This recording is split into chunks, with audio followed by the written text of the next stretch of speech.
भारी security forces बढ़ाई गई है और ये कहा जा रहा है कि पहली दफा हो रहा है जबकि अमरनाथ यात्रा को रोक दिया गया है। ऐसे तो यात्रा रुकती रही, मौसम की वजह से रुकती गई, कभी कभी कुछ सुरक्षा वजह से भी रुकती रही, लेकिन फिर शुरू हो जाती है, 2-3 दिन में शुरू हो जाती है। तरीका तो ये होता था, लेकिन इस बार पर्यटकों को वापस किया जा रहा है, अकीदतमंदों को वापस किया जा रहा है, तो इसको कैसे देखें? मेरे साथ दो खास कश्मीरी भी हैं, मेरे साथ अनूप भट्ट साहब भी हैं और अमित रैना साहब भी। पहले अनूप भट्ट साहब के पास जाना चाहूंगा, रूट्स इन कश्मीर के कोऑर्डिनेटर हैं।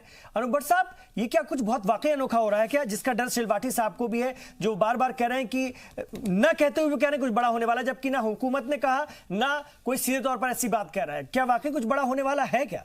देखिए, बड़ा तो कुछ ना कुछ तो होने वाला है, लेकिन हमें ये ध्यान रखना होगा या हमें ये विश्वास रखना होगा कि जो भी होगा अच्छे के लिए ही होगा। इंटेलिजेंस कश्मीरियों के हक में होगा, बिल्कुल होगा।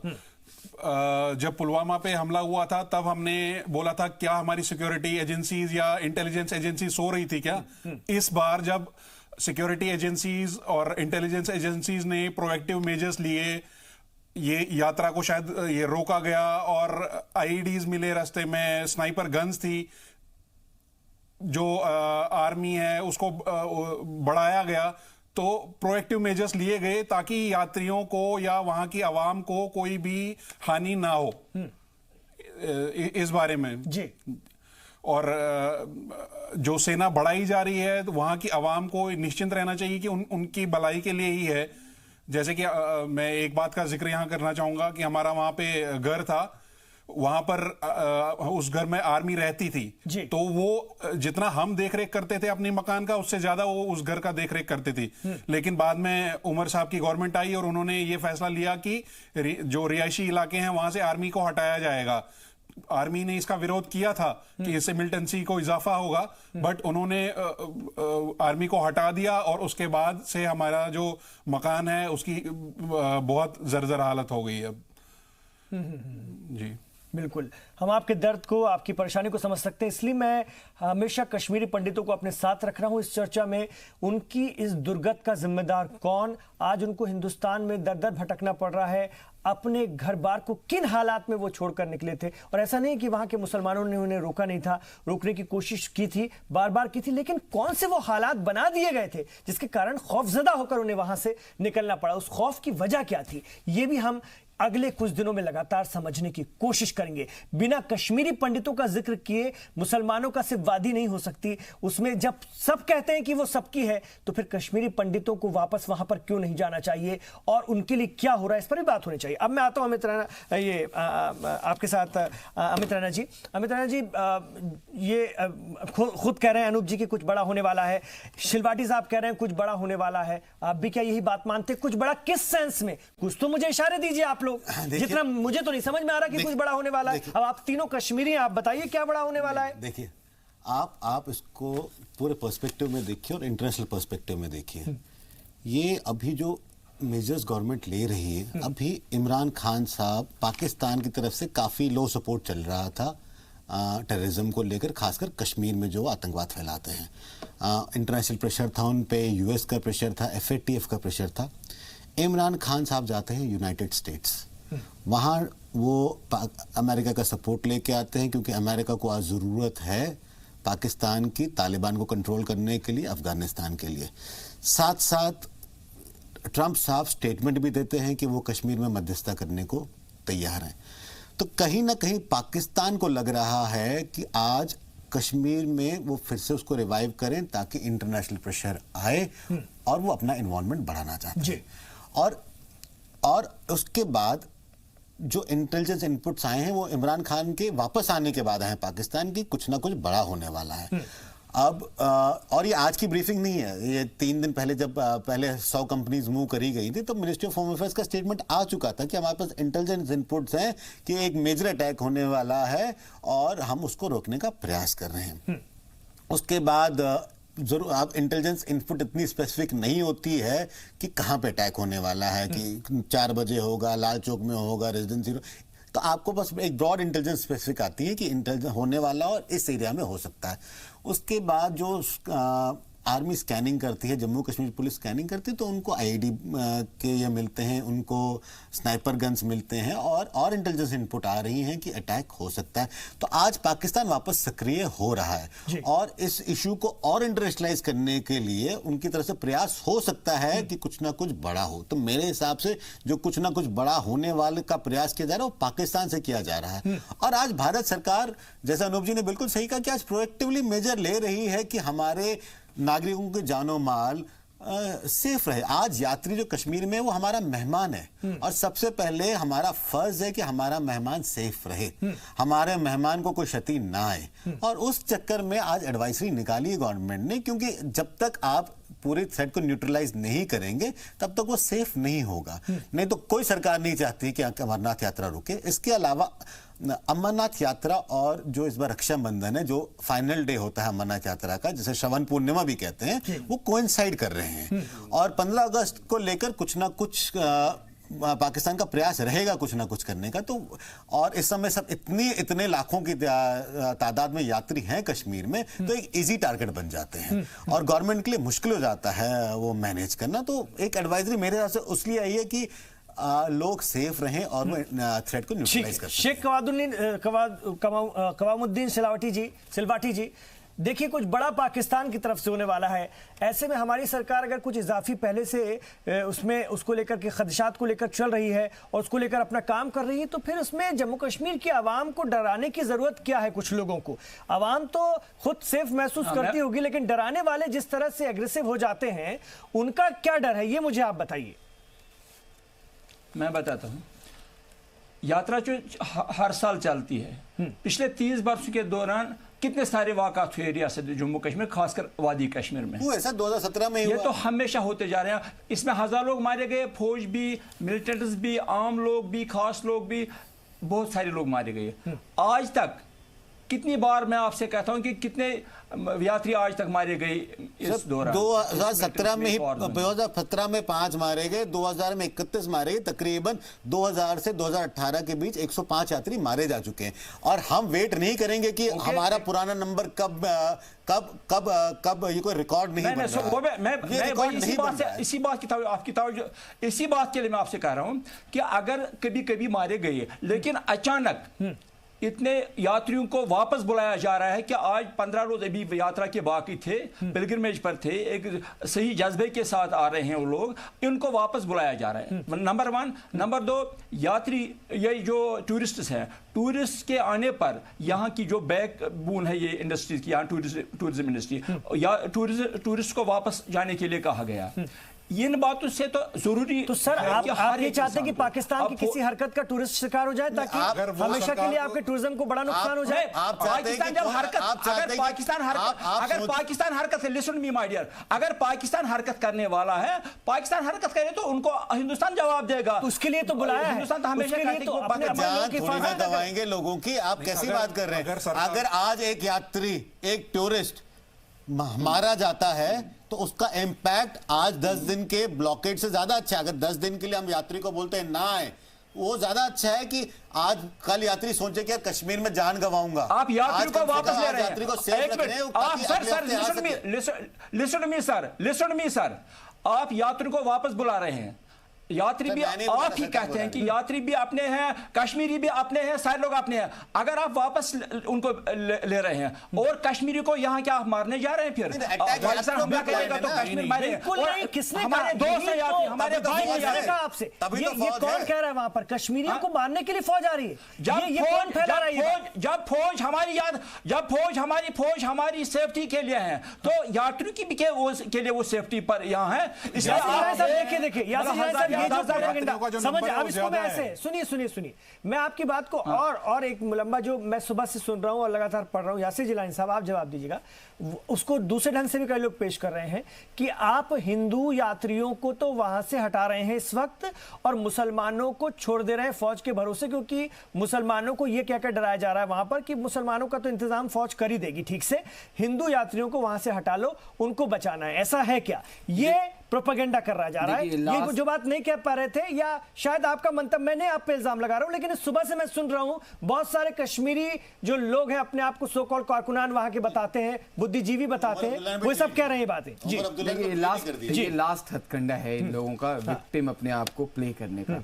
वो अपने आप को चाहते हैं क्योंकि उन्हें लग रहा है कि उनकी राजनीति जो है वो बिल्कुल हाशिए पे चली गई, चाहे वो अब्दुल्ला एंड फैमिली हो, चाहे वो महबूबा मुफ्ती हो, अलगाववादी नेता तो ऑलमोस्ट मुझे लगता है कि सारे के सारे अंदर कर दिए गए हैं, इसलिए उनकी हिम्मत पस्त हो चुकी है।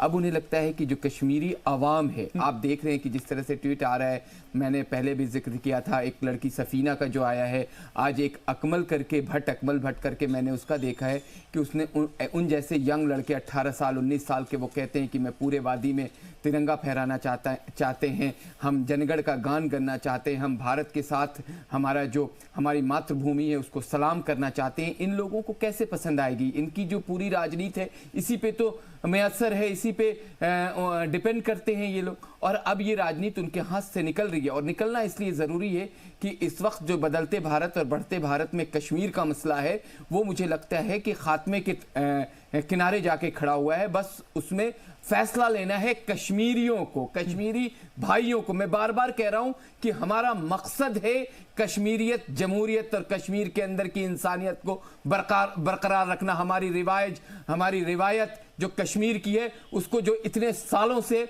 उसको बरकरार रखना। हम कश्मीर में हमने बहुत सहा है, हमने 90s का वो दौर देखा है जब कश्मीरी पंडित भाइयों को इन लोगों ने, इन जैसे सामाजिक कारकुन जब आते हैं आजकल तो कहते हैं कि हम तो हिंदू मुस्लिम सिख ईसाई और हम सांझी विरासत की बात करते हैं, गंगा जमुनी तहजीब की बात करते हैं, लेकिन इनसे सवाल पूछिए कि रात के अंधेरे में जब कत्लेआम किया था, खून की दरिया बहा दी थी और कश्मीरी पंडित को वहां से निकाल दिया था, तो उस वक्त ये सांझी विरासत, ये संस्कृति कश्मीर की, ये सारी चीजें कहां चली गई थी, ये इस पे बात नहीं करते। अभी तो इन्हें ये लग रहा है कि वहां से यात्री को क्यों निकाला जा रहा है और मुसलमानों को अकेले, मैं क्योंकि हिंदू मुस्लिम करना नहीं चाह रहा था, लेकिन ये इनका मंशा है, खास करके कुछ लोगों का, जिसको नाकामयाब कर रही है ये सरकार, इसलिए इनके अंदर बेचैनी है। और मैं देखिए वहां के नौजवान के साथ, आप जानते हैं इमरान साहब, मैं जुड़ा हूं, मैं बराबर घाटी जाता हूं, और घाटी के अंदर आपको मैंने पहले भी कहा है कि मैंने हाउस बोट वालों के साथ बात करी है, मैंने जो सोनमर्ग और गुलमर्ग में खच्चर चलाते हैं, जो लोगों को बिठा के दूर तक ले जाते हैं, उनके साथ मेरी बातचीत होती है। आप यकीन करेंगे कि ये बड़ा एक क्वेश्चन वैसा हो जाएगा, वो सब चाहते हैं, वहां तक तो ये पहुंच भी नहीं सकते हैं, क्योंकि वो चाहते हैं कि 35A जैसा कानून वहां से खत्म हो, क्योंकि अगर खत्म होगा, और लोग क्यों नहीं जाना चाहते, उन्हें डर है कि कभी भी उनके साथ हादसा हो सकता है। जब वहां पे पर्यटक जाएंगे तो गरीब जो कश्मीरी है वो, उसके पास उसकी इकोनॉमी के अंदर सुधार होगा, उसकी सोच बढ़ेगी, उसके जो बच्चे हैं, उनके जो मुस्तकबिल की हम बार बार बात करते हैं, उनके जो नौजवान हैं वो मेन स्ट्रीम में जुड़ेंगे, वो IAS IPS इंजीनियर डॉक्टर बनेंगे, तभी तो आपके यहाँ खुशहाली आएगी। जो कश्मीर को जन्नत कहा जाता था, आज वो जन्नत नहीं है जनाब। जो आप बैठ के बात कर रहे हैं, बार बार ये सवाल कर रहे हैं कि हम हादसा होने दें, तब वहां से हमारे यात्री जो गए हुए हैं, जो इतने पाक सफर में गए हुए हैं, प्रोपेगेंडा करना शुरू किया है कि कश्मीरियों को आपने फौज के भरोसे छोड़ दिया है, और धीरे धीरे करके सारे यात्रियों पर्यटकों को हिसाब से निकाल लिया, बाकी भारत के हिस्से के, मतलब हिंदुओं को आपने निकाल दिया, मुसलमानों को अकेला कर दिया। आ रहा हूं एक छोटा सा ब्रेक मुझे सर, बिल्कुल आ रहा हूं शिलवाटी साहब। तो अमरनाथ यात्रा रोक दी गई है, बड़ी खबर है ये आज की, और इसको लेकर हम बात कर रहे हैं कि ऐसी क्या जरूरत पड़ी कि अमरनाथ यात्रा को रोकना पड़ा, क्या वाकई कुछ बड़ा होने वाला है। और मेरे साथ शेख कवामुद्दीन सिलवाटी साहब भी हैं। यासिर जिलानी साहब, अभी ब्रेक से पहले आपसे जो बात कर रहे थे सिलवाटी साहब, आप जवाब भी देना चाह रहे थे, मैं उसमें एक बात और जोड़ देता हूं। आपको यही लग रहा है ना कि कश्मीरी अवाम को सेना के भरोसे छोड़ करके बाकी लोगों को हटा लिया जा रहा है, ये आप लोग जो कहने की कोशिश कर रहे हैं, तो ये क्या आप लोगों को वहां से थोड़ी ना, या कश्मीरी भाई बहनों को वहां से पलायन तो नहीं कराया जा रहा, आप वहां पर हैं, स्टे हैं, आपकी हिफाजत के लिए वहां पर एक्स्ट्रा फोर्स आई है, आप लोगों की हिफाजत करना चाहती है, तो इसमें क्या तकलीफ है? कोई हटाया थोड़ी ना जा रहा है आपको आपकी जगह से। मैं भी अपने दोस्त जो है अनु भट्ट साहब, जो भी मुझ पर शिकायत कर रहे थे कि ये जैसे तब आज लोग बनने हैं समाजी कारकुन, तब जब 90 कश्मीरी पंडितों को यहाँ से भगा दिया गया। अगर आप 2 जून 1992 का मेरा बयान सुने, मेरा कॉलम सुने, देखेंगे, उसमें मैं लिखता हूँ कश्मीरी पंडित हमारे अपने भाई हैं, यहाँ का हक, रिवायती हक, वरासती हक रखते हैं, उनको मैं खुश आमदेद करूंगा। मैं उनके पास दिल्ली आऊंगा, वो मेरे साथ चले कश्मीर में, और उस पर मुझे उस वक्त थ्रीट ऑर्डर भी मेरे नाम निकाला गया था। लेकिन अल्लाह ताला के एक मिनट, नंबर 2, ये कहते हैं कि ये जो मतलब यात्री को मारने छोड़ा जा रहा है और मुसलमानों को यहाँ मारने के लिए रखा गया। मैंने कश्मीरी की बात कही। कश्मीर में इस वक्त भी कई हजार पंडित भाई भी हमारे रह रहे हैं। कश्मीर में इस वक्त कई हजार सिख भाई भी रह रहे हैं, फैमिलीज भी रह रहे हैं। मैंने कश्मीर की बात कही, मैं सिर्फ मुसलमानों की, मैंने मुसलमानों की, मुसलमान हो या बाकी लोग, सबकी हिफाजत के लिए मैं कहता हूं कि क्या कुछ मेरा मानना है कि कश्मीरी लोग यात्रियों को वहां फंसे रहने दिया जाए। क्या कहा है आपने? पाकिस्तान को शरारत करने वाला है तो क्या कहा है आपने? देखा है उन्होंने क्या ट्वीट करा है? उन्होंने मुसलमान अल्फाज जोड़े हैं। उमर अब्दुल्ला, आप अगर उनको आप उनको देखते हैं, समझते हैं, तो जरा उन पे गौर डालिए, उन पे रोशनी डालिए कि इस तरह की क्यों उमर अब्दुल्ला की बात छोड़िए। उमर अब्दुल्ला की बात, आप कश्मीरी लोगों सर की, आप कश्मीरी नहीं है। मैं कहता हूं कश्मीर में, मैं कहता हूं सुनिए, उन्हीं जैसे सियासतदानों ने, whether it was one family और द अदर फैमिली, उन्होंने हमेशा हिंदुस्तान को धोखा दिया है। उन्होंने हमेशा कश्मीरी लोगों, रियासती लोगों को धोखा दिया है। मैं आम कश्मीर की बात करता हूं, वेदर इट इज हिंदू, मुस्लिम, सिख, कोई भी हो। I am talking on behalf of Kashmiri people. वो ये चाहते हैं कि अगर कुछ बड़ा होने वाला है, whether it is Pakistan doing और India doing, what is that, उनको उस बात को सामने क्या होने वाला, लोगों का तर्जुमा क्यों? अरे आपकी हिफाजत के लिए बड़ा होने जा रहा है, आप उस बात को समझने की कोशिश नहीं कर रहे हैं। आपने एक अल्फाज पकड़ लिया। आप रवायत की अभी बात कर रहे थे, रिवाज की बात कर रहे थे, लेकिन अगर वजीर दाखिला एक बात कहते हैं तो उनको आपको समझना चाहिए। आप उसके अगेंस्ट क्यों जा रहे हैं? अगर बड़ा होगा तो कश्मीर के अच्छे के लिए होगा, कश्मीरियत के फलाह और बहबूद के लिए होगा, कश्मीर में इंसाफ के लिए होगा। अगर आप रियासत, अच्छी बात है, अच्छी बात है, let us wait and watch, क्या हो जाएगा, अच्छा हो जाएगा रियासत के लोगों के लिए, हमारे जो हित में होगा। अगर वो होगा तो we will salute your defence minister, the home minister, prime minister India. दिल की आप देखिए जी जी अमित, एक मिनट अनुज जी को सुन लो सर, फिर आ रहा हूं सर, बता रहा हूं जी। यहाँ रेज करना चाहता हूं कि जब हमारा पलायन हुआ उस टाइम सिस्टम फेल हो गया था। वहां के मुख्यमंत्री वहां से छोड़ के लंदन चले गए थे। अगर उस टाइम पे इतनी ज्यादा सिक्योरिटी फोर्सेस होती तो हमें पलायन नहीं करना पड़ता। एक पॉइंट नंबर 2, जो आपने यात्रियों का मुद्दा उठाया, इस साल रिकॉर्ड तोड़ यात्री गए हैं वहां पर। क्यों? क्योंकि पिछले कुछ सालों में कोई भी आतंकवादी घटना या किसी भी यात्री को अनहोनी या नहीं हुई। अगर कुछ हादसा हो जाए इस साल, तो अगले साल क्या आप एक्सपेक्ट करते हैं कि इतने यात्री आएंगे वहां पर? बिल्कुल नहीं आएंगे। तो ये मेजर जो है ये आपके लिए ही उठाया जा रहा है, आवाम के लिए उठाया जा रहा है, किसी को भी हानि ना पहुंचे उसके लिए उठाया जा रहा है।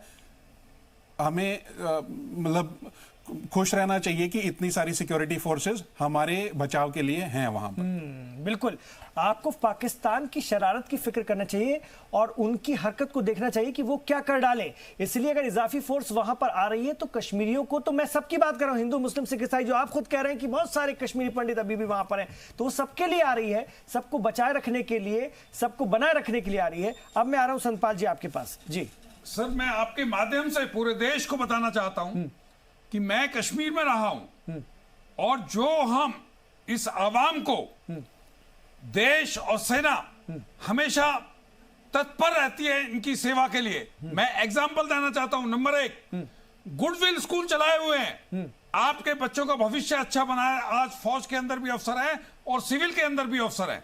नंबर 2, कभी भी आपके बच्चों को, हम पूरे देश का टूर लगाते हैं, कश्मीर के बच्चों को अपने बच्चों की तरह रखते हैं। सब जगह कहीं ताजमहल दिखाते हैं, कभी बेंगलोर दिखाते हैं, कभी राष्ट्रपति जी को मिलाते हैं। नंबर 3, गांव के अंदर हमने सद्भावनाओं में टीवी और एंटरटेनमेंट के साधन, मेडिकल एड, और भी कोई गांव की प्रॉब्लम होती है तो हम उसको सॉल्व करते हैं। नंबर 4, बुरे मौसम में हम सेना जो है हेलीकॉप्टर से इन सभी यात्रियों को सेफ रखती है और जो भी प्रॉब्लम होती है उसको सॉल्व करती है। तो सेना और देश, आप ये मत समझिए हम आपकी हिफाजत के लिए हैं। मैं बहुत बड़ी बात यहां मैं जोड़ूंगा सिलवाटी साहब, देखिए आप कह रहे हैं कि फौज आ रही है सबकी हिफाजत के लिए, आपको भी कोई खतरा नहीं है, लेकिन फिर भी आपको लगता है कि कुछ बड़ा होने वाला। क्या बड़ा?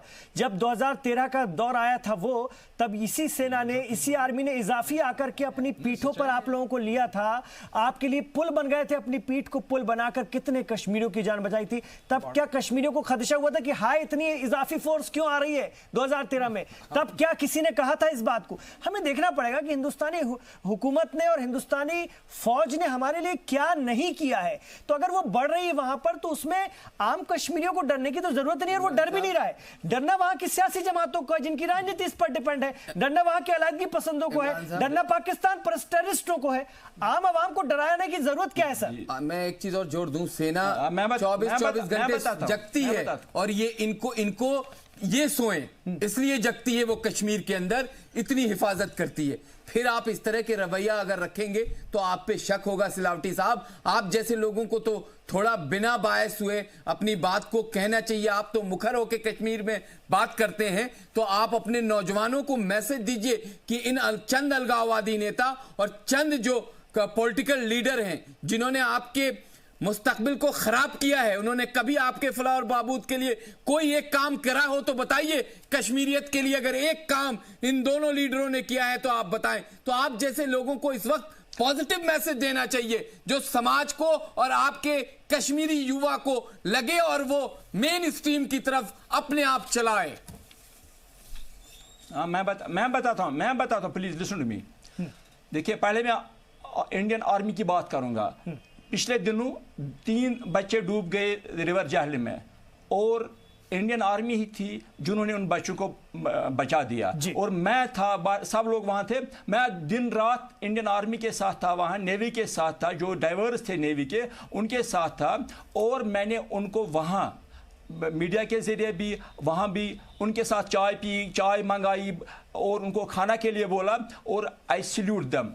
लेकिन ये तो इंडियन आर्मी की बात नहीं है, उनका कोई कसूर नहीं है, ना मिलिट्री का, मतलब किसी भी सिक्योरिटी एजेंट का कसूर है। लेकिन मैं कहता हूं, जो 2 सियासी जमातों की बात आप कर रहे हैं जिन्होंने रियासत जम्मू कश्मीर को तबाह करके रख दिया है, but it is the Indian government जिन्होंने हमेशा उनको हुकूमत में आने के लिए साथ दिया, नंबर 1। नंबर 2, आज जो अफवाहें फैलाई जा रही हैं यहां के लोगों को परेशान करने के लिए, ये अफवाहबाज कौन है?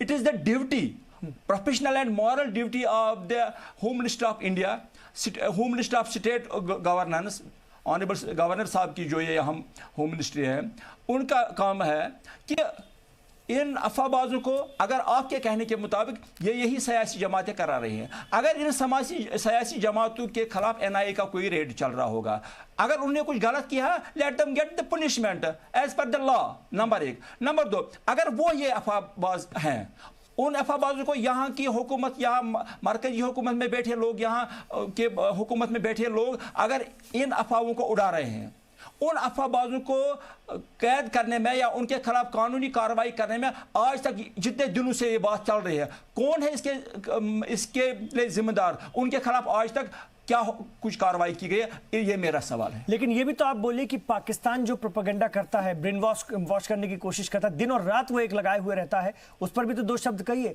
उसकी वजह से तो ये अफवाहें फैलती है। आपको पता नहीं, एक हमसाया पूरी ताकत इसी काम में लगाए रखता है, अफवाह फैलाने में। आज भी वही काम कर रहे हैं।